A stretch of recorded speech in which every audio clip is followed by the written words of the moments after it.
जय हिंद दोस्तों, स्वागत है आप सभी का मेरे भाई आपके अपने परिवार में और एक जबरदस्त सी वीडियो में। जैसा मैंने आपसे कमिटमेंट किया था कि हम आपको मेरे भाई एसएससी के सारे टॉप क्वेश्चंस कराएंगे और रेलवे के सारे टॉप क्वेश्चंस कराएंगे और इसी चैनल पर मिलेगा। ठीक है, तो उसी का शुभारंभ हो चुका है हमारी वन शॉट टॉप क्वेश्चंस की सीरीज का। और अभी हाल फिलहाल आपका एक पेपर हुआ है आरआरबी टेक्नीशियन ग्रेड 3 2025। कहने को ये पेपर जो हुआ है आपका वो 9 शिफ्ट में हुआ है, जहां पर 25 के हिसाब से 225 क्वेश्चन पूछे जाते हैं। और मेरे हिसाब से इसके अंदर में कुल मिलाकर के 30 क्वेश्चन ऐसे थे जो बहुत ही बढ़िया थे और वो आपके लिए कराए जाने चाहिए थे। करने को मैं 50 क्वेश्चन भी कर सकता हूं, 60 भी कर सकता हूं, लेकिन वो आपके वक्त को बर्बाद करने वाली बात होती है। ठीक है, तो क्यों ना कुछ ऐसे किया जाए जो मोस्ट इंपॉर्टेंट क्वेश्चन है, जो बढ़िया पूछे गए, ठीक है, और वक्त भी बर्बाद ना हो, और जो पूरा निचोड़ हमें चाहिए था इस पूरे पेपर का वो आपको मेरे भाई 30 सवालों के माध्यम से मिल जाए। ठीक है, तो इसी के साथ में शुभारंभ करते हैं। एक एक बातें जो हम कह रहे हैं वो आप लोगों के लिए हम पूरा करते जा रहे हैं। बड़े वादे नहीं, बड़ी चीजें नहीं, जितना कहा उतना करके दिखाइए, बेहतर आपके लिए होगा और हमारे लिए भी होगा।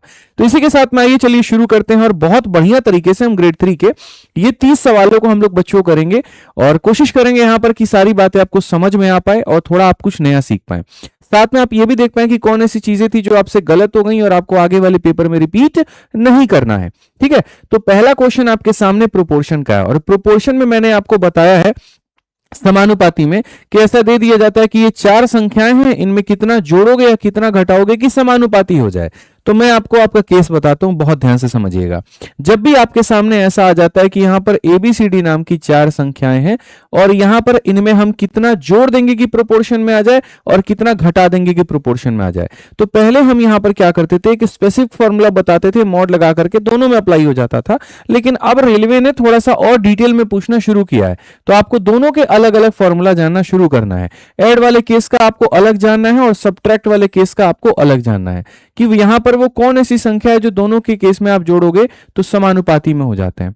तो ऐड वाले केस में जो संख्या आप जोड़ोगे उसकी वैल्यू को निकालने के लिए पहले वाले को अंतिम वाले से गुना करो, यानी एडी हो जाएगा, माइनस करो बाकी दोनों को, यानी बीसी हो जाएगा। ठीक है, इन दोनों का सम यानी बी प्लस सी से मेरे भाई यहां पर आपको माइनस कर देना है किसको, इन दोनों के सम को, ए प्लस डी को यहां पे। तो ये आपके सामने ऐड वाले केस में हो जाना है। ठीक है, और सबट्रैक्ट वाले केस में क्या हो जाना है, सेम इन दोनों का मेरे भाई यहां पर क्या हो जाएगा, अगर आप देखोगे तो पहले और अंतिम का यहां पर प्रोडक्ट यानी एडी, बाकी दोनों का यहां पर, इन दोनों का सम पहले आ जाएगा ए प्लस डी और बाकी दोनों का जो सम होगा वो यहां पर बाद में आ जाएगा। तो ऐड वाले में ये पार्ट पहले आता है, ये बाद में, सबट्रैक्ट वाले में ये पहले आता है और ये बाद में, दोनों के अलग अलग केस बनते हैं, आप समझ सकते हैं। तो यहां पर कहा गया कि भैया क्या ऐसी संख्या जोड़े जो सबको समानुपाती में लेकर के आ जाए। तो जैसे जो अनुपात 16 का 20 के साथ में होगा वही अनुपात 20 का किसके साथ में होना चाहिए, 30 के साथ में।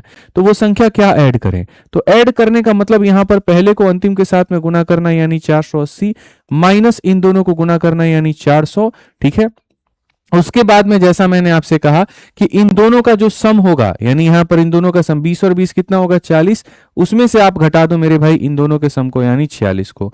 तो अगर आप देखोगे तो बोलोगे सर ये 80 और बट्टे में कितना है, तो माइनस का 6 है, यानी आप यहां पर कहोगे सर माइनस 40/3। ये वो संख्या थी जो जोड़ी जानी थी। बट क्वेश्चन में अभी यहीं तक बात नहीं बनी है। क्वेश्चन में यह भी कहा गया है कि find the mean proportion between largest and smallest, यानी इसकी जो सबसे बड़ी संख्या और छोटी संख्या उसका मध्य समानुपाती। ठीक है, तो देखो जो सबसे बड़ी है वही सबसे बड़ी रहेगी, जो सबसे छोटी है तो वही सबसे छोटी रहेगी।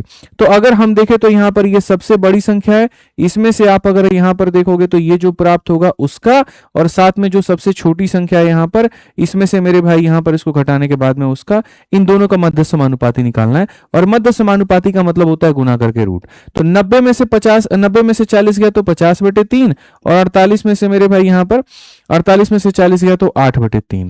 इसका क्या करना है, तो रूट करना है। 400 का रूट हमारे सामने 20 हो जाएगा और 9 का रूट हमारे सामने 3 हो जाएगा।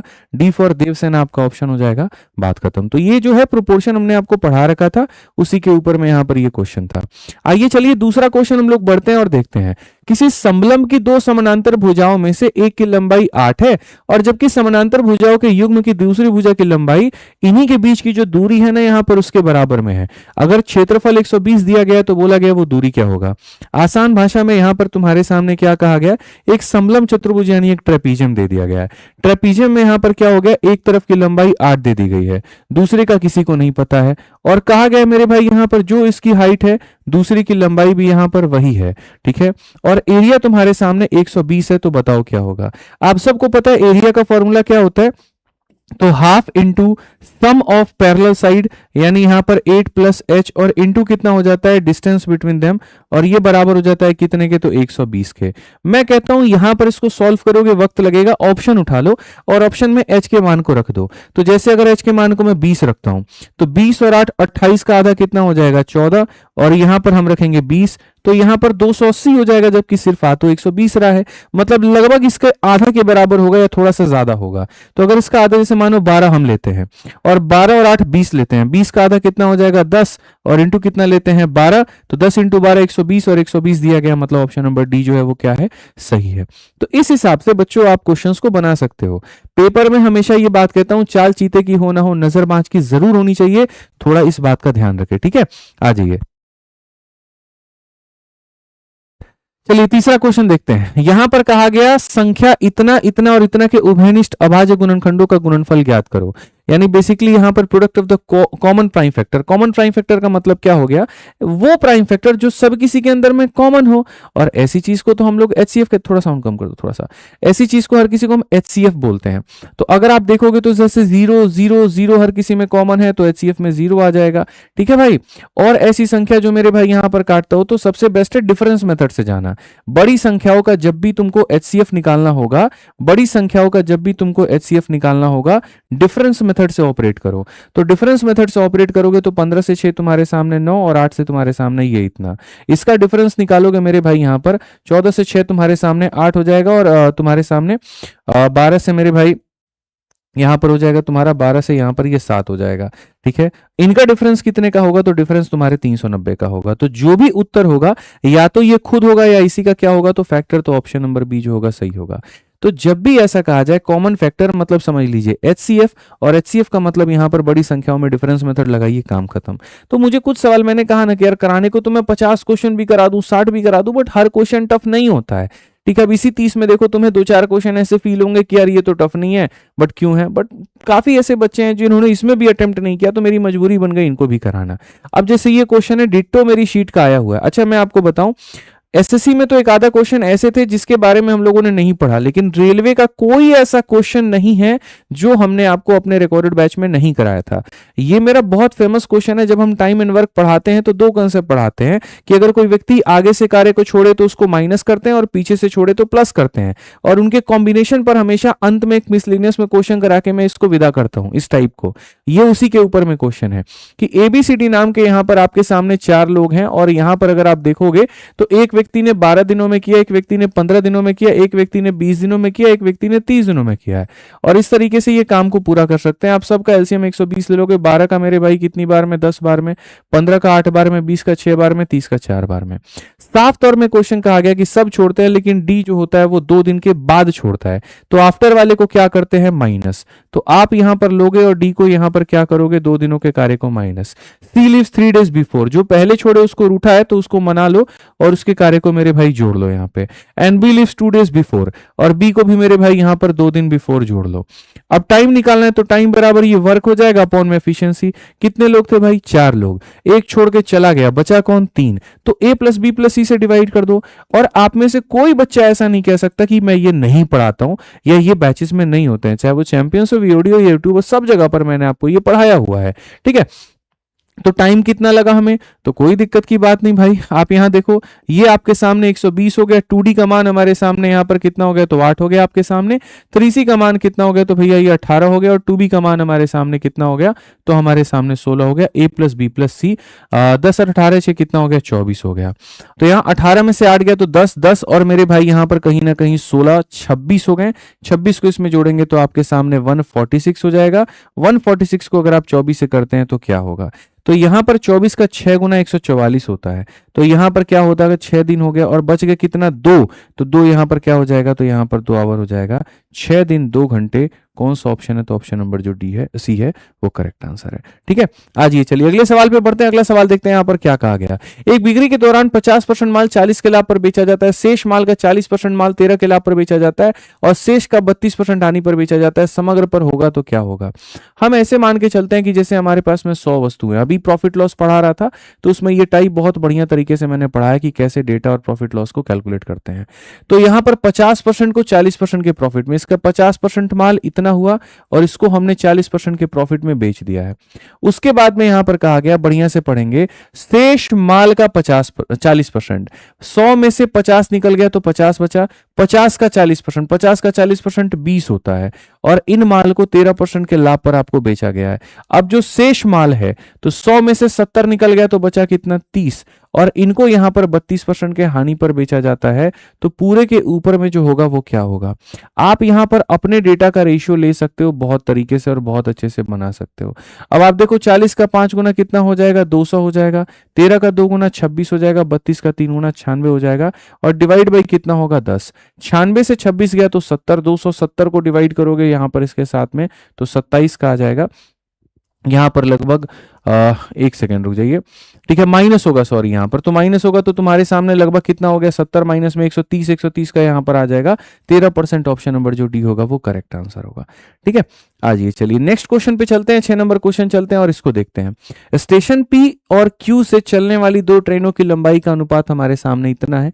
जब वे विपरीत दिशा से क्रमशः 54 किलोमीटर प्रति घंटा और इतने की चाल से यात्रा करती हैं तो एक दूसरे को इतने में पार कर लेती हैं। अब यहीं पर ठहर करके इनकी लंबाई निकाल लो। तो टाइम बराबर क्या होता है, डिस्टेंस अपॉन स्पीड।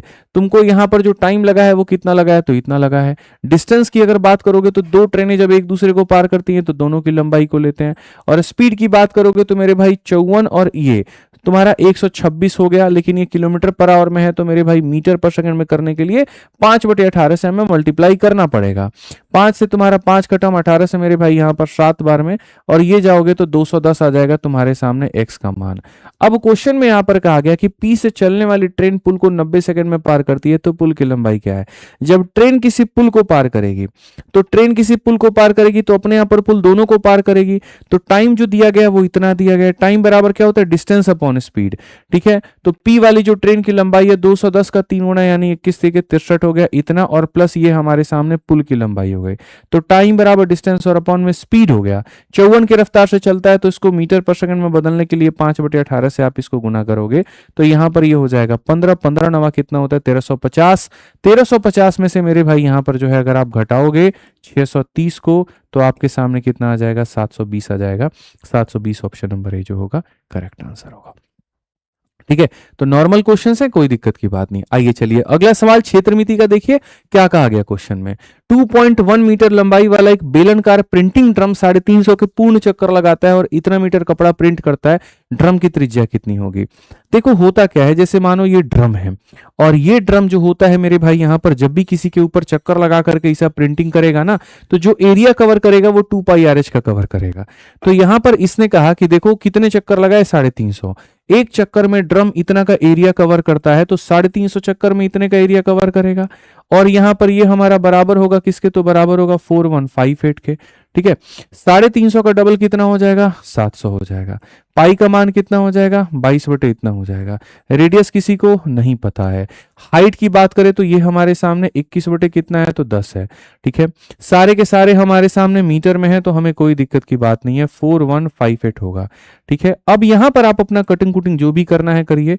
आप अपना 7 और 0 से अपना 7 और 0 भी काट सकते हैं। एक अपना यहां पर पास में रख लीजिए 10, ताकि ले जाकर के वहां पर जो है वो काम में आपका आ जाए। ठीक है, तो cylindrical printing drum of length इतना मीटर मेक्स इतना, कंप्यूटर रिवोल्यूशन प्रिंट इतना metre, what is the radius of the drum. ठीक है, तो याद रखिएगा यहां पर आपके सामने अभी कितना है, तो 10 मौजूद है। अब इसके बाद में अगर आप काटना चाहते हैं या फिर आप इसको है ना ऐसे मत करो। ठीक है, आप यहां पर जो है ना कंफ्यूज हो जाओगे। 0 से खाली एक 0 को काटो, 7 से काटो मेरे भाई यहां ऐसे इस तरीके से 10 बार में। अब 21 से अगर आप काटोगे तो 21 से आपके सामने लगभग एक बार में 21 हो जाएगा 205। ठीक है, तो 205 हो गया आपके सामने, 21 8 9 एकम 9 9 दूनी 18, तो 9 बार में चला जाएगा 198। तो 21 अगर आप काटोगे तो 21 का 1 गुना 21 हो जाएगा, 205 हो गया, 21 का 9 गुना 9 एकम 9 9 दूनी 18, तो 189 के करीब में हमारे सामने आ गया। 11 और 5 16, 168 आ चुका है, और 168 का मतलब 8 बार में आपका ये जा चुका है। 22 से अगर हम काटेंगे यहाँ पर तो 9 दूनी 18 मेरे भाई 9 बार में चला जाएगा। तो बेसिकली रेडियस जो होगा वो 9/10 होगा, और ये मीटर में होगा। सेंटीमीटर में बदलने के लिए आप इसको 100 से गुना कर दीजिए तो 90 सेंटीमीटर आ गया। कौन सा ऑप्शन है? जो सी है वो हमारा बिल्कुल सही उत्तर है। ठीक है, आज ये चलिए 8 नंबर क्वेश्चन यहां देखते हैं क्या कहा गया। बोला गया निम्नलिखित में से किस संख्या के ठीक 4 अलग अलग फैक्टर होते हैं। तो आपको भी पता है कि नंबर ऑफ फैक्टर निकालने के लिए जैसे मानो कोई एक संख्या है, और ये संख्या का मेरे भाई यहाँ पर a का पावर p है, और यहाँ पर ऐसे मान लीजिए कि यहाँ पर b जो है नाम का उसका पावर q है। तो कभी भी अगर इसके गुणनखंडों की संख्या नंबर ऑफ फैक्टर निकालोगे तो पावर में एक इसका बढ़ाना होता है, और उसी तरीके से उसके पावर में बढ़ा करके तब गुना कर देना होता है, तो ये आता है। तो कहा गया किसी संख्या के 4 यहाँ पर क्या है, तो अलग अलग गुणनखंड है, 4 फैक्टर हैं। ठीक है, तो इसका होगा, इसका होगा, इसका होगा, तो इसके पावर 3 है, 3 में 1 बढ़ा दो तो 4 हो जाएगा। यहाँ 1 और 1 है, 1 में 1 बढ़ा दो 2, और 1 में 1 बढ़ा दो 2, 2 इंटू 2 ये भी 4 हो जाएगा। 3 है, 3 में 1 बढ़ा दो 4 हो जाएगा। ये 2 है, 2 में 1 बढ़ाएंगे 3 होगा, यानी ये नहीं हो सकता है। तो क्वेश्चन में कहा गया किसका नहीं हो सकता है, डज नॉट हैव। तो डज नॉट हैव में कौन सा ऑप्शन आएगा, तो डी फॉर देवसेन आएगा। बस बात खत्म। आइए चलिए 9 नंबर क्वेश्चन, बड़ा प्यारा औसत का सवाल है, समझना बहुत जरूरी है क्वेश्चन में क्या कहा गया। विवाह के समय पति और पत्नी का औसत आयु 28 वर्ष होता है। बेटी के जन्म पर, ठीक है, उनके विवाह के 2 वर्ष के बाद होता है। यदि परिवार के तीनों सदस्यों की वर्तमान की औसत आयु 24 है तो दंपति विवाह से कितने वर्ष पहले, ठीक है, दंपति का जो विवाह है वो कितने वर्ष पहले हुआ था। हस्बैंड वाइफ है, दोनों के एज का जो औसत है वो 28 है। अगर एवरेज 28 है तो 28 का डबल कर दो तो हस्बैंड प्लस वाइफ का सम निकल जाएगा, यानी कितना होगा, 56।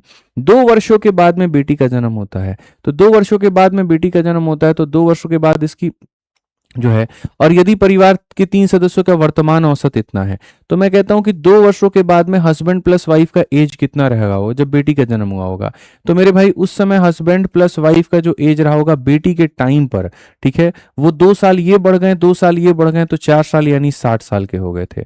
बेटी के जन्म पर हस्बैंड और वाइफ का एज कितना था, तो 60 साल का था। ठीक है, अब कहा गया वर्तमान में तीनों का औसत यहां पर कितना है, तो 24 है। तो अगर हम देखेंगे तो हस्बैंड है, वाइफ है, और साथ में डॉटर है, तो तीनों का जो औसत है वो 24 है, तो सम कितना होगा, 72। कितने का अंतर आया, 12 वर्ष का। 12 वर्ष का अंतर आया है यहां पर, यानी 4 वर्ष 4 वर्ष 4 वर्ष। तो बेटी कितने वर्ष की हो गई, तो 4 वर्ष की हो गई। अगर मेरे भाई आज के समय बेटी 4 वर्ष की है तो इनके पिता और मम्मी की शादी कितनी हुई थी, तो ये वाला जो गैप हो जाएगा ये 4 वर्ष का, और ये वाला जो गैप हो जाएगा 2 वर्ष का, यानी 6 साल पहले हुआ था। तो 6 साल पहले हुआ था, तो कौन सा ऑप्शन सही होगा, तो ऑप्शन नंबर बी सही होगा। थोड़ा साउंड और कम कर दो। समझ में आ गया बात यहाँ पे कि आज के समय अगर देखोगे, देखो इसमें से इसको घटाओगे तो बेटी का मान खाली 12 ऐसे नहीं आएगा, मतलब होता क्या, ये h+4 w+4 और फिर यहाँ पर डॉटर का मान बराबर, तो यहाँ से डॉटर की वैल्यू तुम्हारी 4 साल आ जाएगी, यानी बेटी 4 साल के बाद में जन्म ली है और 2 साल पहले और विवाह हुआ था, यानी कुल मिलाकर के कितना साल, तो 6 साल। ठीक है, तो याद रखिएगा इस बात को। आइए चलिए 10 नंबर क्वेश्चन हम लोग देखते हैं और समझते हैं। कहा गया एक डीलर 2 वस्तु x और y को 1300 रुपए, यहां से मुझे थोड़ा ठीक क्वेश्चन लगा, और ये क्वेश्चन थोड़ा मुझे डिसेंट सा लगा, आप इसको कम से कम 3 स्टार दे सकते हो। होता क्या कि यार एक डीलर होता है, 2 वस्तु उसके पास में होती है x और y नाम की, दोनों का कॉस्ट प्राइस 1300 रुपए क्रय मूल्य सेम होता है, वो दोनों के अंकित प्राइस यानी मार्केट प्राइस को भी सेम रखता है। x नाम के वस्तु पर वो 2 तरह का डिस्काउंट देता है, तो इतने रुपए कमाता है। तो यदि कहा उसने कि y नाम के वस्तु पर अगर इतने का डिस्काउंट दे तो क्या होगा। बेसिकली 2 अलग अलग तरह के वस्तु को तुमको देकर के कंफ्यूज किया गया, परेशान किया गया। मैं सिंपल एक ही आर्टिकल पर बात करता हूं कि अगर मैं 2 यहां पर वस्तुओं को दे रहा हूं तो मुझे इतने का प्रॉफिट हो रहा है, तो अगर मैं 1 डिस्काउंट, अगर मैं 2 डिस्काउंट दूंगा तो इतने का प्रॉफिट, तो अगर मैं 1 डिस्काउंट दूंगा तो मेरे भाई यहां पर क्या होगा। ठीक है, तो मैं आपको 2 बातें बताना चाहता हूं, पहला कि इनका सक्सेसिव कितना होगा और दूसरा ये परसेंटेज में कितना होगा। तो अगर मैं इनका सक्सेसिव निकालता हूं तो हमारे सामने क्या होता है, 84 + 25 - 84 × 25/100। तो यहां पर अगर हम देखेंगे तो 21 से काटेंगे, यहां पर जो 88 आ जाएगा, तो इनका जो सक्सेसिव आ गया वो कितना आ गया, 88% आ गया। 88% पर इतने का डिस्काउंट। अब ये डिस्काउंट सीपी का कितना परसेंट है, ठीक है, सॉरी इतने का प्रॉफिट, तो ये जो प्रॉफिट है वो सीपी का कितना है, तो इतना जो प्रॉफिट है वो सीपी का देखो कितना परसेंट हो गया। तो यहां पर अगर देखोगे तो 13 का 6 गुना 78 हो गया, 54, 13 चौके मेरे भाई यहाँ पर 52 हो गया, 20। तो यहाँ पर कितना हो जाएगा तुमको जो है, एक बार हम इसको देखते हैं मेरे भाई। यहाँ पर 13 का मेरे भाई 5 बार में क्या हो जाएगा, तो 65 हो जाएगा, 65 हो गया तुम्हारे सामने। तो उसके बाद में यहाँ पर 65 का 5 और 3 84, 13 छक 78 हमारे सामने हो जाएगा। ठीक है, फिर उसके बाद में 60 हो गया, फिर 13 चौके 52 हो गया लगभग यहाँ पे, तो 56.4% के करीब में। तो मैं आपसे ये कहना चाह रहा हूं, इतने के डिस्काउंट पर उतने का प्रॉफिट, तो इतने के डिस्काउंट पर कितने का प्रॉफिट। इसके लिए हमने आपको पहले फॉर्मूला बता रखा है कि 100 माइनस D1 अपॉन में मेरे भाई यहाँ पर 100 प्लस P1 बराबर हो जाएगा यहाँ पर 100 माइनस D2 अपॉन में यहाँ पर 100 प्लस P2 के, कि इतने के डिस्काउंट पर इतने का प्रॉफिट, तो उतने पर क्या। तो पहला वाला जो डिस्काउंट था 88 का था, 100 माइनस 88 यानी कितना हो जाएगा 12, और जो प्रॉफिट है वो 56 का है, तो यहाँ पर 100 में 56 जोड़ोगे तो इतना हो जाएगा। दूसरा वाला जो डिस्काउंट है कितना 87, 100 में से 87 गया 13, और यहाँ पर कितना हो जाएगा 100 प्लस एक्स। इससे मेरे भाई यहाँ पर आप इसको सॉल्व करेंगे तो आप देखेंगे 100 जमा जो एक्स होगा वो बराबर होगा 13 चौके 52, 2 5, और 13 छक 78, और मेरे भाई 5 यहाँ पर कितना हो गया 83, और 5 आपका मेरे मतलब यहाँ पे 13 पच्चे 65, और 65 और 8 कितना हो गया भैया 73, 3 7, और 13 कम 13 7 20 हो गया, डिवाइडेड बाई कितना हो जाएगा भाई 12 हो जाएगा। आप अगर इसको यहाँ पर जो है 100 प्लस एक्स को अगर देखोगे डिवाइड करके, तो 12 एकम 12 83, तो 12 छक 72 हो जाएगा मेरे भाई यहाँ पर 72 हो गया आपका। कितना बच गया मेरे भाई यहाँ पर 113 के करीब में, 12 नवा 108, ठीक है, और 108 फिर 52 हो गया, और 12 चौके 48 के करीब में। तो यहां लेके जाओगे 69.4 के करीब में आएगा, 69.4 यानी option number D for Devsena. तो ये थोड़ा सा ठीक ठाक क्वेश्चन था कि भाई 2 डिस्काउंट देने के बाद में इतने का प्रॉफिट, तो एक पर कितने का प्रॉफिट, तो इस तरीके से आप इसको बना सकते थे। आइए चलिए 11 नंबर क्वेश्चन देखते हैं और इस सवाल को समझते हैं। 4 उम्मीदवार वाले एक चुनाव में पंजीकृत मतदाताओं में से 60% ने मतदान दिया है, 100 लोगों में 60 लोग वोट देने गए हैं। उम्मीदवार एक्स को डाले गए वोटों का 40% मिलता है। पहली बात, लोग कितने थे 100, वोट देने कितने गए 60, 60 में से यहां पर एक्स नाम के बंदे को कितना मिला, इसका 40% यानी कितना मिल गया, तो 24 हो गया, ठीक है। और कहा गया शेष वोट अन्य 3 उम्मीदवार में बराबर बांट दिए गए, तो 60 में से 24 निकल गया, 36 बचा, 36 को 3 लोगों में बांटा गया, मतलब यहां पर इतना इतना करके बांट दिया गया। यदि एक्स को अन्य प्रत्येक उम्मीदवार से 480 वोट अधिक मिले तो कुल पंजीकृत क्या होगा। एक्स की वैल्यू जो है मेरे भाई यहां पर, ठीक है, ये जो 480 है ये यहां पर क्या है, तो इनका डिफरेंस है, मतलब 12 का मान है, और हमसे कहा गया कुल पंजीकृत कितने थे, यानी 100 का मान पूछा गया। 12 से आप काटोगे तो यहां पर कितना हो जाएगा, कुल मिलाकर के 4000। नॉर्मल क्वेश्चन है ये, जो है 2 लोगों का डिफरेंस है, तो यहां पर टोटल का मान पूछा था। आइए चलिए अगला सवाल थोड़ा ठीक ठाक क्वेश्चन है, क्षेत्र मिति का, इसको हम लोग बढ़िया से समझते हैं और जानते हैं। इसमें कहा गया किसी बगीचे के पैदल मार्ग को 2500 रुपए के हिसाब से समचतुर्भुज आकार पत्थर 2500 समचतुर्भुजा आकार पत्थर की पट्टियों से पक्का किया जाता है, जिनमें से प्रत्येक का जो विकर्ण है वो 50 सेंटीमीटर और 35 सेंटीमीटर है। यदि पॉलिश की दर 5 रुपए की है तो पैदल मार्ग को पॉलिश करने के लिए कुल लागत कितनी होगी। अभी खाली सवाल का तुम लोग इतना भाग पढ़ो। बेसिकली तुम्हारे सामने एक बगीचा है, और वो बगीचे में जो टाइल हम लोग लगा रहे हैं वो इस आकार वाली लगा रहे हैं, और ऐसी 2500 हम लोग टाइलें लगा रहे हैं, और यहाँ पर जो खर्चा आ रहा है वो 1 मीटर के लिए, मतलब यहाँ पर 1 मीटर स्क्वायर के लिए कितना आ रहा है, 5 रुपये आ रहा है, 5 पर स्क्वायर मीटर, ठीक है। तो टोटल खर्चा कितना आएगा, तो कॉस्ट बराबर हमेशा एरिया इंटू रेट होता है। तो अगर तुम टोटल कॉस्ट के पीछे जाओगे तो कॉस्ट का मतलब क्या होगा, एरिया इंटू रेट, और एरिया क्या होता है, तो half into D1 into D2। यहां पर डायगोनल में कितना हो जाएगा, तो D1 इंटू D2। तो एक डायगोनल 50 है, दूसरा डायगोनल कितना है, तो 35 है। तो एक रोम्बस का इतना, तो मेरे भाई कितने रोम्बस है तुम्हारे पास में, 2500 रोम्बस है। तो यहां पर ये टोटल एरिया हो जाएगा, और रेट कितना ले रहा है, तो 5 रुपया का रेट ले रहा है। समझ में आ गया बात। तो इससे तुम यहां पर क्या निकाल लोगे, तो कॉस्ट निकाल लोगे।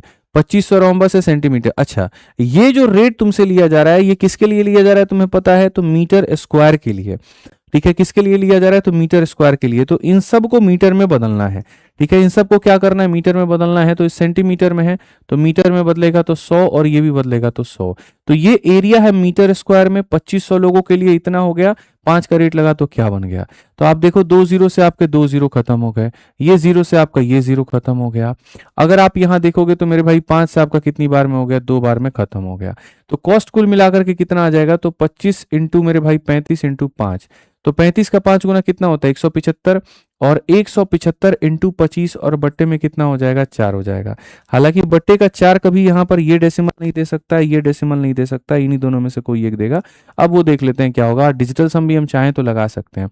25 का 5 गुना 125, 5 12 हाथ में, 25 7 175, 12 187 का 7 18 हाथ में, 25 8 मेरे भाई यहाँ 43 और बट्टे में कितना हो जाएगा, 4। 4 का 1 गुना 4, 4 9 36 और 15 हो गया तो 4 3 के 12। 1093 कौन सा ऑप्शन है भाई, 1093 ऑप्शन नंबर ए है। और बाकी वाला जो चीज है 15 मीटर, उसको तुम देखो हम बता देते हैं क्या है। ये तो तुमने क्या निकाल दिया, कॉस्ट 1093.75। अब क्वेश्चन में कहा था कि जो भी तुमने एरिया निकाला था उसमें तुम कितना, उसमें यहां पर इतना और जोड़ दोगे तो वो अपने आप में एक स्क्वायर बन जाएगा। तो स्क्वायर बन जाएगा तो स्क्वायर की भुजा क्या होगी, तो देखो भाई ये एरिया का जितना पार्ट होगा उसमें तुम इसको जोड़ देना। एक यहां पर जो है 225 या कुछ ऐसे करके आएगा, उसका रूट करोगे तो मेरे भाई भुजा का मान निकल जाएगा। तो उसकी जरूरत नहीं है, हमें क्यों जाना, हमें कॉस्ट निकालना था, हमारा काम खत्म। एग्जामिनर को यह सिद्धि मत दीजिए कि आपको सब कुछ आता है, उसको खाली सही ऑप्शन से मतलब है। ठीक है, आ जाओ। देखो यहां पर कहा गया पी क्यू आर नाम की 3 वस्तुएं जिनकी कीमत यहां इतनी इतनी इतनी है, तीनों को इस अनुपात में मिलाया जाता है, कुल इतने का होता है, क्या होगा। एकदम सस्ता सवाल है भाई। अब एक बात बताओ, 3 आर्टिकल इतने के मिलाए, 4 आर्टिकल इतने के मिलाए, 7 आर्टिकल इतने के मिलाए, तो ये तुम्हारा कॉस्ट आ गया। तो बेसिकली यहां पर ये जो होगा 6885, ये क्या है, तो टोटल की वैल्यू है। टोटल का मतलब 3 इंटू 28, 28 का कितना होगा, तो मेरे भाई यहां पर 84 इतने की प्लस, उसके बाद में 4 इंटू 18 जो कितना होगा, इतना प्लस। ठीक है, यहां पर क्या हो जाएगा 7 मेरे भाई 735, ये कितना हो जाएगा 735, ये हमारा इतना। और हमसे किसका मान पूछा गया है, तो हमसे जो है मेरे भाई पूछा गया how many article of type Q did he purchase, Q के कितने परचेस किए उसने, तो क्यू के इतने मान परचेस किए। इसको तुम सॉल्व कर लो मेरे भाई, तुम्हारी वैल्यू निकल करके चली आएगी।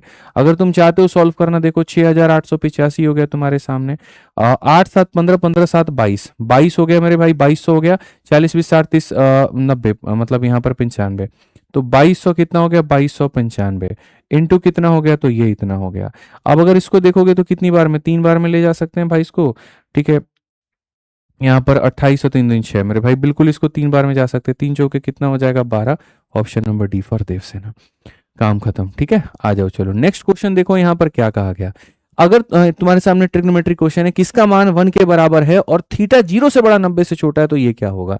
भाई मेरे सबसे पहले 0 से बड़ा तो 30 डिग्री लेकर के शुरू कर लो, इसको सॉल्व करने जाओगे हालत खराब हो जाएगी। तो 30 डिग्री लोगे तो 37 का मान 1/2 का स्क्वायर इतना हो जाएगा, 37 का मान मेरे भाई यहाँ 3/2 हो जाएगा, और प्लस हमारे सामने इतना हो जाएगा।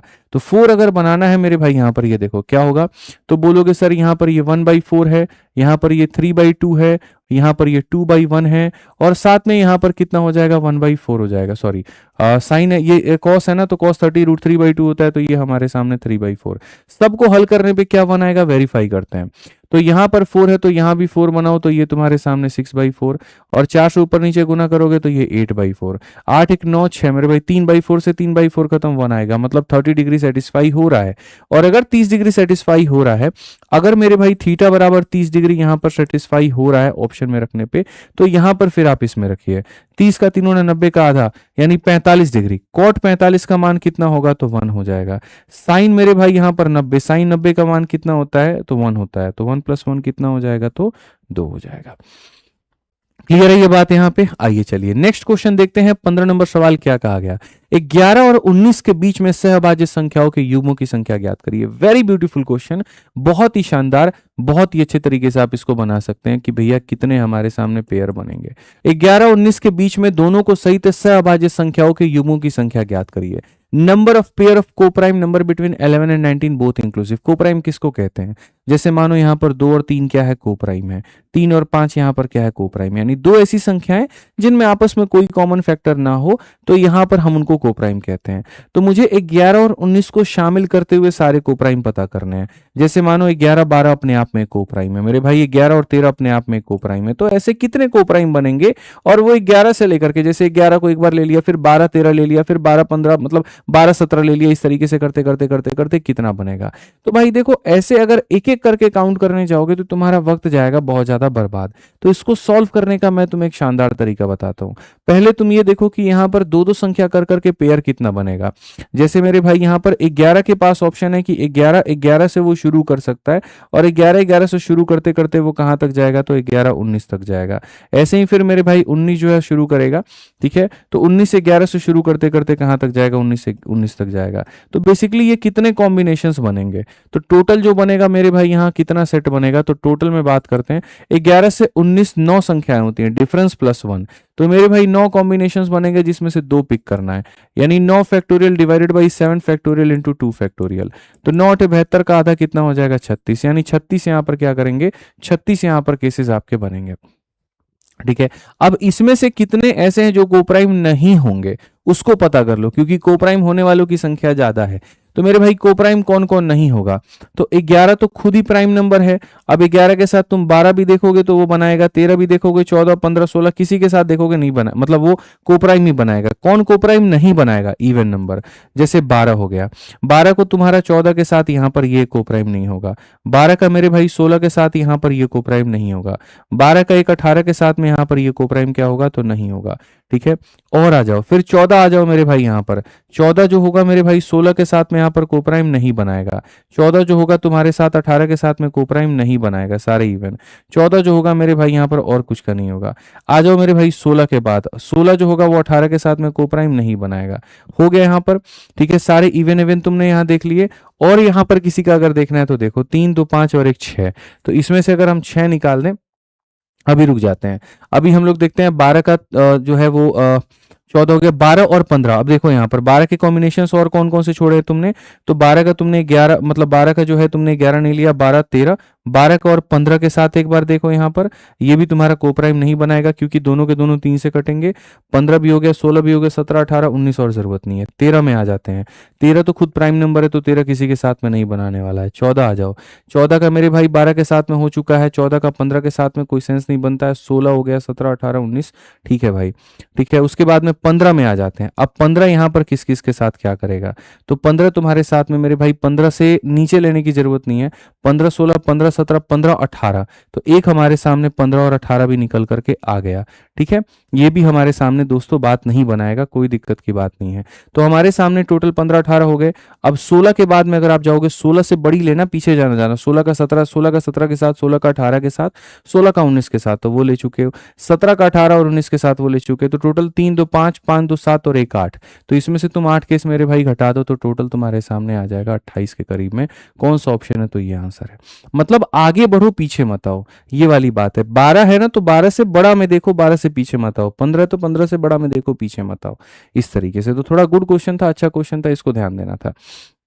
ठीक है, आ जाइए, चलिए अगला क्वेश्चन यहां देखते हैं। अगला क्वेश्चन यहां पर क्या कहा गया, रमेश अपने खाते में 24,000 रुपए जमा करता है जिस पर 12% की दर से ब्याज प्राप्त होता है, और जो ब्याज है वो त्रैमासिक रूप से संयोजित होता है। 6 महीने के बाद उसके खाते में कुल राशि की गणना करिए।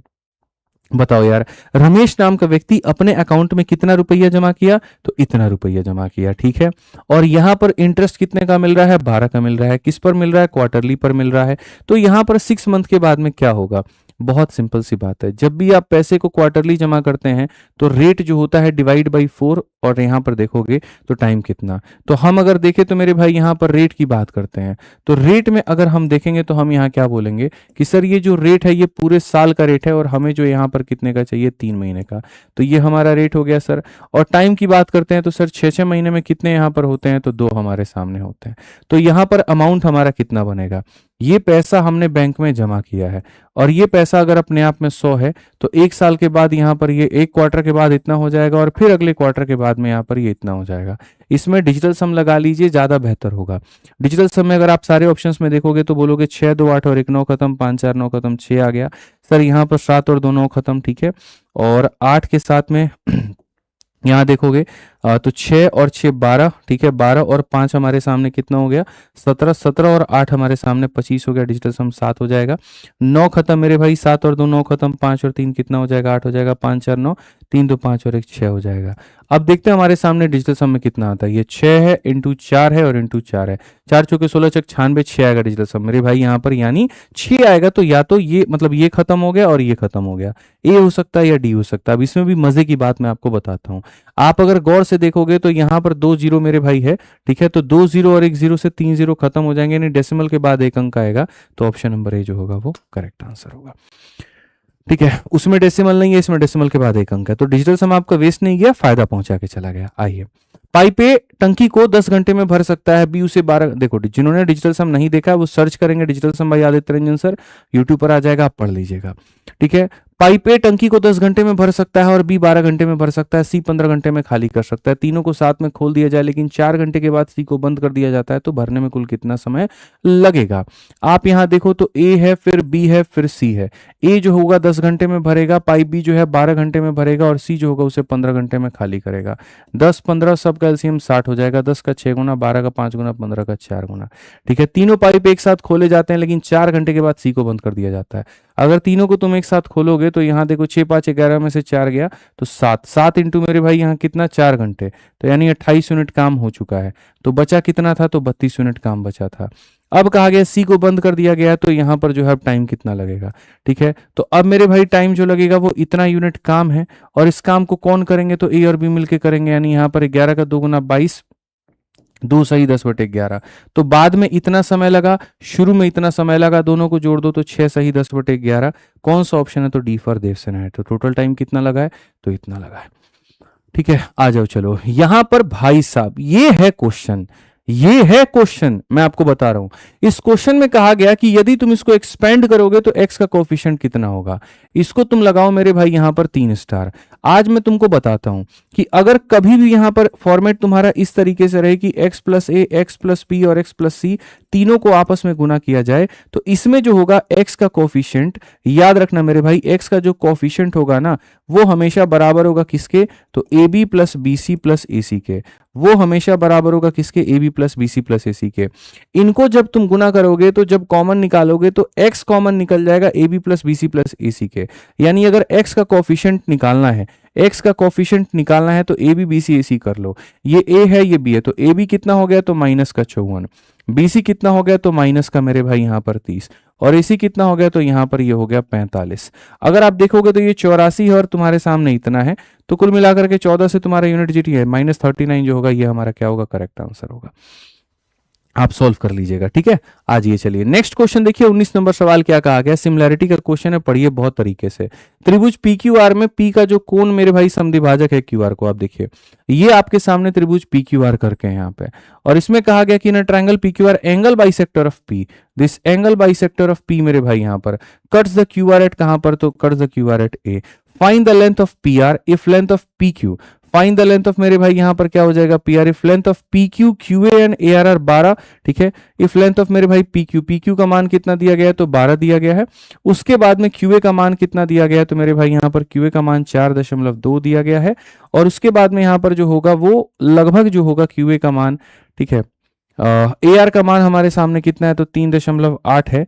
तो यहां पर किसका मान कहा गया, find the length of P are. ये तो एंगल बाइसेक्टर का थ्योरम लगेगा, सिमिलैरिटी नहीं। तो ये तो बहुत ही सिंपल है। एंगल बाइसेक्टर जो होता है वो क्या होता है, जिस अनुपात में ये दोनों होते हैं उसी अनुपात में ये दोनों को भी कर देता है, या जिस अनुपात में ये दोनों होंगे उस अनुपात में इनको कर देगा। दशमलव से दशमलव खत्म, 2 से काटोगे तो 21 बार में, और 2 से काटोगे तो कितनी बार में, तो मेरे भाई यहाँ पर 19 बार में। बेसिकली 21 का मान दिया गया है, 19 का मान पूछा है। ठीक है, तो यहाँ पर ये कह सकते हो कि सर 21 बटे में 19 जो होगा वो बराबर होगा 12 बटे में कितने के, x के। तो अगर x का मान तुमको निकालना है तो देखो 19 का 2 गुना 38, और यहाँ पर 3, 19 से कम 19 3 22, और बट्टे में कितना 21 हो जाएगा। 21 का मेरे भाई यहाँ पर 10 बार में कितना हो जाएगा, 210। बचेगा यहाँ पर कितना, 18। दशमलव लगाओगे 180 के करीब में, तो 10 पॉइंट समथिंग आएगा, तो 10.9 जो होगा करेक्ट आंसर होगा। ठीक है, नॉर्मल सवाल था। आ जाओ, चलो ये क्वेश्चन देखो, 20 नंबर सवाल, एक नॉर्मल क्वेश्चन ये भी है, सरलीकरण का है, बना सकते हो। वोल स्क्वायर का कंसेप्ट है, ये 4x स्क्वायर का वोल स्क्वायर है और यहाँ पर ये 9y स्क्वायर का वोल स्क्वायर, ये पूरा उसी का वोल स्क्वायर है।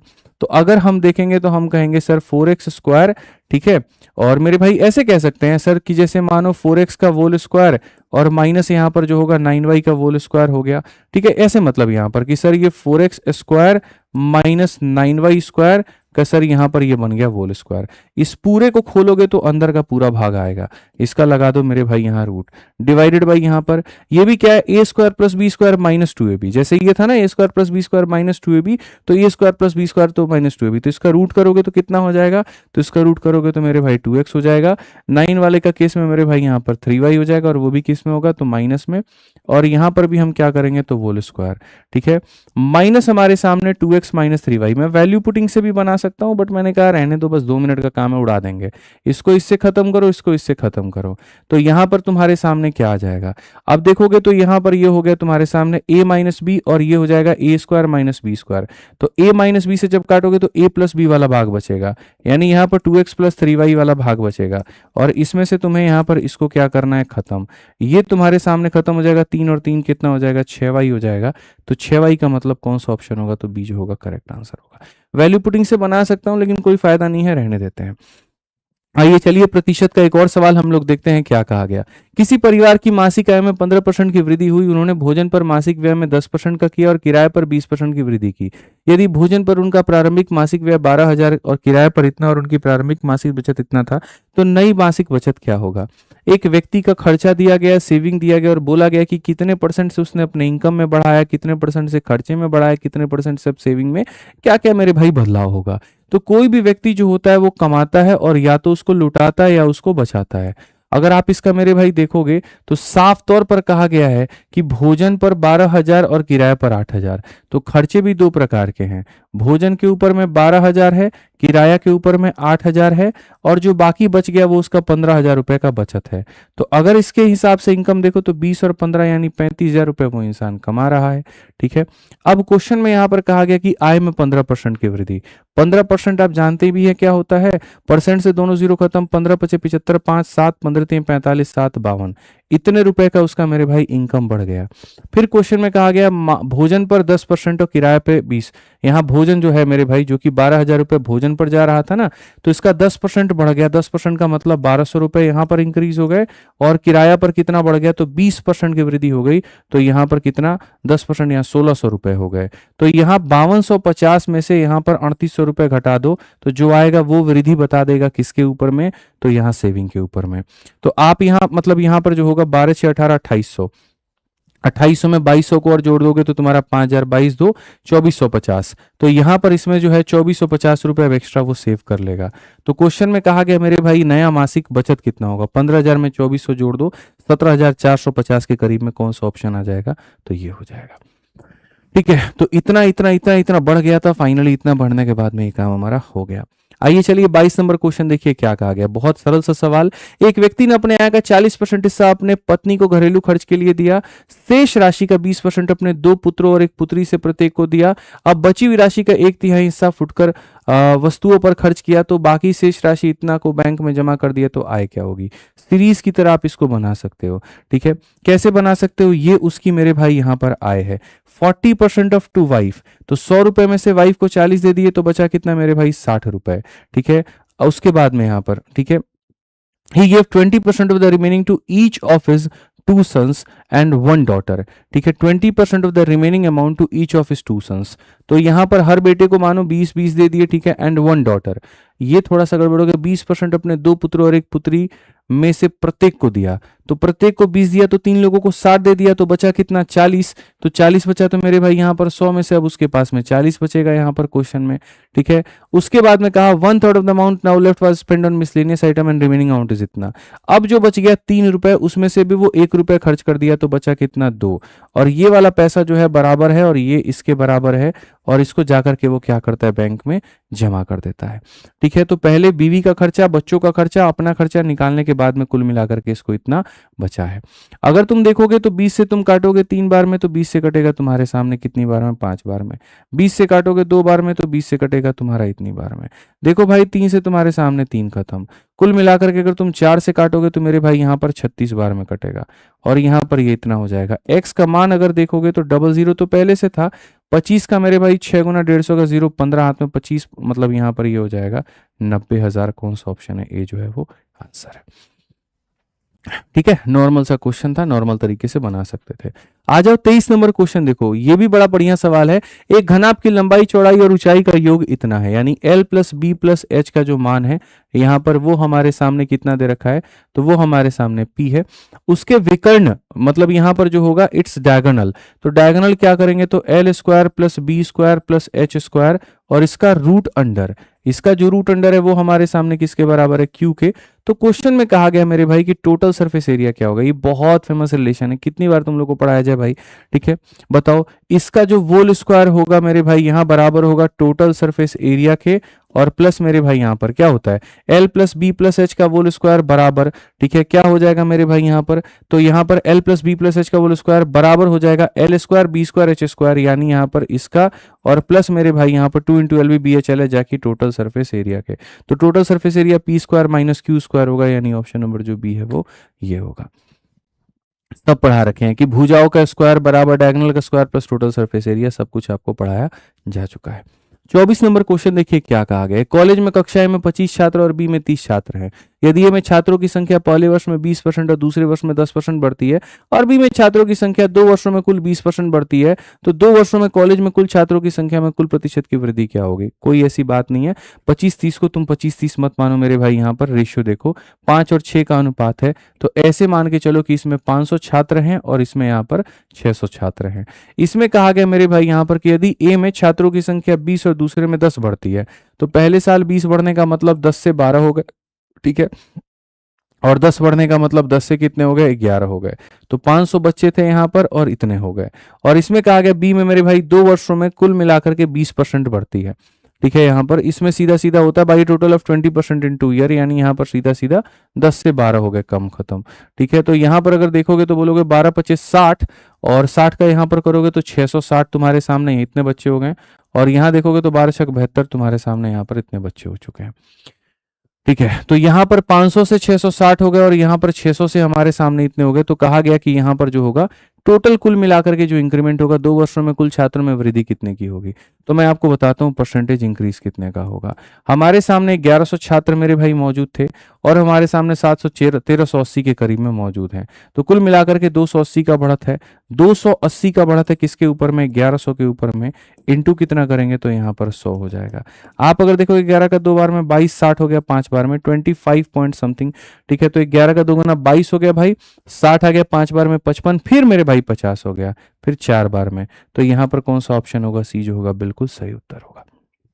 ठीक है, आ जाओ चलो नेक्स्ट क्वेश्चन देखो, 25 नंबर सवाल। मजा आ रहा है ना तुम लोग को भाई, चैनल को सब्सक्राइब कर लो यार, वीडियो को लाइक कर लो। ठीक है, आप जितना सपोर्ट दिखाओगे मजा उतना आएगा। मेरे को ज्यादा फेंकना नहीं आता है कि मैं ही सबसे बड़ा राजा हूं और ये हूं और वो हूं, दूर दूर तक ऐसा कुछ भी नहीं आता है। हर एक क्वेश्चन आपके किसी भी एग्जाम का करा सकता हूं और बढ़िया तरीके से आपको यूट्यूब पर मैंने शुरुआत भी कर दी है। अब ये आपकी नैतिक जिम्मेदारी बनती है कि आप क्लास को रेगुलर फॉर्मेट में अटेंड करें, उसको दुनिया तक शेयर करें और पहुंचाएं। और इतने बड़े भी ये सब सवाल नहीं है। देखिए क्या होता है, जब पढ़ाते हैं ना तो साफ तौर पर कहते हैं कि भाई मेरे पढ़ाने के साथ साथ आप खुद भी प्रैक्टिस करिए, तभी असली योद्धा बनेंगे, नहीं तो आप नहीं बनेंगे। ज्यादा कुछ ऐसे नहीं है कि तो क्वेश्चंस आ गए, बस वही बात है, अपनी प्रैक्टिस का खेल है। ठीक है, बाकी निश्चिंत रहिए, आपको जब यूट्यूब पर भी सीरीज हम करा रहे हैं उसके अंदर में भी इन क्वेश्चंस को हम रख के धीरे धीरे बढ़िया तरीके से आपको सिखाते रहेंगे, और बैच भी जितने हैं उसके अंदर भी सारा हम इंसर्ट कर देंगे और बढ़िया से सिखाते रहेंगे। बस आप बढ़िया से पढ़ाई करिए और कोई दिक्कत की बात नहीं है, और चैनल को सब्सक्राइब कर लीजिएगा, इतना कहूंगा। ठीक है, तो 25 नंबर में क्या कहा गया, जूही और सुरभि की वर्तमान आयु में 24 वर्ष का अंतर है। आज से 5 वर्ष पहले उनके आयु का योग 66 था। यदि जूही सुरभि से बड़ी है तो सुरभि की वर्तमान आयु क्या होगी। Difference between the present age of Juhi and Surabhi is 24 5 years ago, 5 साल पहले ठीक है। The sum of their ages was 66 if Juhi is older than Surabhi. अगर हम जूही में से सुरभि को आज के समय घटा देते हैं तो 24 आ जाएगा। कितना आ जाएगा मेरे भाई यहाँ पर, तो 24 आ जाएगा। अब यहाँ पर क्वेश्चन में ये कहा गया, ठीक है, कि डिफरेंस जो होगा वो इतने का होगा। 5 साल पहले उनका जो सम था वो 66 था, तो 5 साल पहले 66 था, तो आज के समय ये 76 होगा, क्योंकि दोनों में 5-5 ऐड कर दो, तो यानी जूही प्लस मेरे भाई सुरभि, 66 में 10 ऐड करोगे तो 76 हो जाएगा। तो क्वेश्चन में कहा गया यहाँ पर कि जो है, ठीक है, सुरभि का परसेंटेज क्या होगा। ए प्लस बी और ए माइनस बी दिया गया तो नहीं बना सकते हो। इसमें अगर जे का मान निकालना है जोड़ के आधा, इसका मान निकालना है घटा के आधा। 6 से 4 इतना और यहाँ पर इतना, इसका आधा, 52 का आधा कितना हो जाएगा, 26। ऑप्शन नंबर बी जो है आंसर है। तो सब बातें लगभग आपको पता ही है। अरे वाह, क्या मजा आ गया भाई साहब। क्वेश्चन हो तो ऐसा, नहीं तो नहीं हो। इसमें देखो गौर से दिया क्या है, और मैं बताता हूं तुम्हारा दिमाग यहां तक पहुंचेगा ही नहीं, मैं गारंटी कह रहा हूं। ए प्लस बी प्लस सी का मान दिया गया है, ए बी बी सी ए सी का मान तुम्हारे सामने दिया गया है, और क्वेश्चन में तुमसे यहां पर बोला है ये हमारा इसका मान बताओ। मेरे भाई यहां पर सुनो, A B into A plus B B C into इतना, इसका मान तुमको पता भी है किसके बराबर होता है, बता दें। इसका मान मेरे भाई बराबर होता है A plus B plus C के, और इंटू यहां पर A B plus B C plus A C के। तुमको यहां पर नहीं हो तो वेरीफाई करके देख लेना। ये जो तुम निकालने जा रहे हो उसका मान इतना इंटू इतना होता है, या ये भी कह सकते हो कि ये जो बना है दोनों के प्रोडक्ट के कॉम्बिनेशन की वजह से बना है। तो इसका मान भैया कितना हो गया, 13, और इसका हो गया 4, 52। मैं बताता हूं, देखना, सिर्फ 1% बच्चों ने इसको सॉल्व किया होगा, वो भी तुक्का। और इंटरनेट पे बहुत ट्रेंडिंग क्वेश्चन बनने वाला है, मैं आपको बता रहा हूं। लेकिन मैं बता रहा हूं कि 99% लोगों को ये वाला जो ट्रिक है ये पता ही नहीं है। तुमको पता था भाई? नहीं पता था। ठीक है, आ जाइए, चलिए नेक्स्ट क्वेश्चन देखिए। 27 नंबर क्वेश्चन यहां पर क्या कहा गया। एक बेलनकार छड़ का बाहरी वक्र पृष्ठीय क्षेत्रफल 7900 है। यदि छड़ की लंबाई 3 है तो बाहरी त्रिज्या को दशमलव के स्थान तक बताइए। ठीक है, यहां पर cylindrical rod has an outer curve surface area of इतना। आउटर कर्व सरफेस एरिया का मतलब यहां पर देखो, ये सिलिंड्रिकल रॉड होगा भैया, ठीक है, और यहां पर बाहर वाली सतह का कर्व वक्र पृष्ठीय क्षेत्रफल यानी हमारे सामने ये, और आउटर कर्व सरफेस एरिया कितना हो जाएगा, इतना हो जाएगा। क्वेश्चन में कहा गया length of the rod is 3, height हमारे सामने कितना है, तो मेरे भाई 3 है, तो आउटर रेडियस है भाई। यहां पर हाइट दे दिया है, पाई का मान पता है, रेडियस नहीं निकाल लोगे तो मेरे भाई इसको खुद से ट्राई कर लेना, ये मेरे कराने लायक क्वेश्चन नहीं है, बकवास क्वेश्चन है। आ जाओ नेक्स्ट क्वेश्चन देखो। मीना का वेतन 80,000 है, वह इसमें x% राशि 15% साधारण ब्याज पे जमा करती है। ठीक है, वह इसमें से इतना % राशि इतने पे 3 वर्षों के बाद जमा, मतलब यार देखो ये भी क्या क्वेश्चन है कि भैया होता क्या है, मीना नाम की लड़की है, इतना पैसा है, इसमें से बेचारी कुछ % वो पैसा निकाल लेती है, और जिस पैसे को वो निकालती है उसको 15% के हिसाब से 3 सालों में जाकर के बैंक को जमा कर देती है, और बैंक उसको इतना % दे देता है या इतना रुपया उसको दे देता है। तो बेसिकली यहाँ पर ये क्या है, तो ये अमाउंट है। तो यदि तुम किसी पैसे को 15% के हिसाब से 3 सालों में जमा करोगे तो 45 का ब्याज होगा। तो 100% के पैसा में 45 का ब्याज, यानी यहाँ पर ये जो दिया गया ये कितने का मान है, तो ये 145 का मान है, ये इतने का मान है। तो जो वो जमा की है मेरे भाई यहाँ पर ना, उस पैसे को निकालो, जो दिया गया वो इतने का मान, जमा किया हुआ पैसा निकालो। 5 से मेरे भाई काटोगे तो 29 बार में, और 5 से काटोगे तो 20 बार में, 29 से काटोगे तो मेरे भाई 9 छक 54, 6 12 5 17 मेरे भाई इतनी बार में। तो कुल मिलाकर के क्या हो जाएगा, तो यहाँ 12,000 रुपया जमा की है। अब ये जो 12,000 रुपया जमा की है, यहाँ पर ये 80,000 का कितना % है, तो यहाँ पर अगर तुम देखोगे तो 80,000 का मेरे भाई यहाँ पर जो होगा वो 10% कितना होगा, 8,000, और 5% 4,000, यानी कुल मिलाकर के इसका 15% है। तो क्वेश्चन में कहा कितना %, तो 15%। ठीक है, आ जाइए, चलिए 29 नंबर क्वेश्चन देखते हैं। 2 सवाल और हैं, 29 और 30, फिर उसके बाद आगे बढ़ेंगे। किसी वर्ग का क्षेत्रफल इतना सेंटीमीटर है, ठीक है, यदि इसका परिमाप किसी षष्ठभुज के परिमाप के बराबर है तो षष्ठभुज का क्षेत्रफल ज्ञात करिए। Area of A square is इतना, अगर स्क्वायर का एरिया इतना है तो साइड हमारा मेरे भाई 15 होगा, क्योंकि इसका एरिया का रूट साइड होता है हमारा। ठीक है, कहा गया it's perimeter is equal to perimeter of a hexagon, तो यहां पर इसका पेरीमीटर कितना होगा, तो इसका पेरीमीटर मेरे भाई इतना, और हेक्सागन का पेरीमीटर हमारे सामने इतना। 15 चौके 60 बराबर हमारे सामने 6x है, तो हेक्सागन की भुजा हमारे सामने 10 आ जाएगी। तो एरिया ऑफ हेक्सागन, तो हेक्सागन का जो एरिया होता है वो किसके बराबर होता है, तो 6 इक्विलेटरल ट्रायंगल के बराबर। 6 इंटू √3/4 इंटू मेरे भाई यहाँ पर 100, 4 से काटेंगे 25 बार में, 25 छक 150 √3, कौन सा ऑप्शन आएगा, तो D for Devsena. D for Devsena जो होगा वो हमारा क्लियर होगा। आ जाओ चलो 30 नंबर क्वेश्चन देखते हैं, बहुत प्यारा सवाल। ठीक है, अंतिम है सवाल हमारा और साझेदारी के ऊपर में है, देख लेते हैं ढंग से। एक व्यक्ति एक्स 12 महीने के लिए 12,000 निवेश करता है और व्यक्ति वाई 18,000 रुपए निवेश करता है, लेकिन वह 6 महीने के बाद अपना निवेश निकाल लेता है। यदि उनके निवेश पर अर्जित कुल लाभ इतना है तो एक्स का हिस्सा कितना होगा? छोटू क्वेश्चन है ये। एक्स इन्वेस्ट इतना फॉर 12 एंड वाई इन्वेस्ट इतना, ठीक है। तो 12,000 18,000 का मेरे भाई अनुपात 2 और 3 का है, ठीक है। तो वो 2 रुपए 12 महीने के लिए इन्वेस्ट करता है, तो प्रॉफिट कितना होगा? इन्वेस्टमेंट इनटू टाइम मेरे भाई। और साथ में कहा गया वाई 3 रुपए इन्वेस्ट करता है बट विड्रॉ आफ्टर 6 मंथ, तो 6 महीने के बाद ही निकाल लेता है, यानी इतने रुपए उसने लगाए ही कितने हैं? तो 6 महीने। तो ये एक्स है और ये वाई है और ये उनका प्रॉफिट है। अगर देखोगे ये 24 है और यहाँ पर ये कितना है? तो कुल मिलाकर के 18 है, ठीक है। तो यहाँ 6 से ही तुम काट दो, कुल मिला गए तो ये तुम्हारे सामने प्रॉफिट में 4 और 3 के अनुपात हो गए हैं। टोटल प्रॉफिट जो होगा वो यहाँ पर इतना है, तो एक्स का शेयर। ये बहुत लोकल क्वेश्चन है। 25,200 जो है दोनों का सम है, 7 का मान है, तो एक्स का और कितना होगा? तो यहाँ इतना हो जाएगा। 7 से 3 बार में 21 और मेरे भाई 7 से इतनी बार में 36 का मेरे भाई 4 गुना कितना हो जाएगा? 14,400। ऑप्शन नंबर जो होगा बी करेक्ट आंसर होगा। तो ये हो गए आपके कुल मिलाकर के 30 सवाल। अगर इसके अलावा कोई और भी क्वेश्चन थे जो टॉप था, बढ़िया क्वेश्चन था और मुझे उसकी जानकारी नहीं हो पाई, या कई क्वेश्चन ऐसे होते हैं सॉल्व करने के बाद ही पता चलते हैं अच्छा इसका तो डेटा कैलकुलेटिव था, इसमें तो ऐसे था। कम समय में जब आप ऊपर ऊपर से देखते हो तो आपको लगता है सभी आसान है, या कुछ लेंदी क्वेश्चन लगते हैं ये मुश्किल है।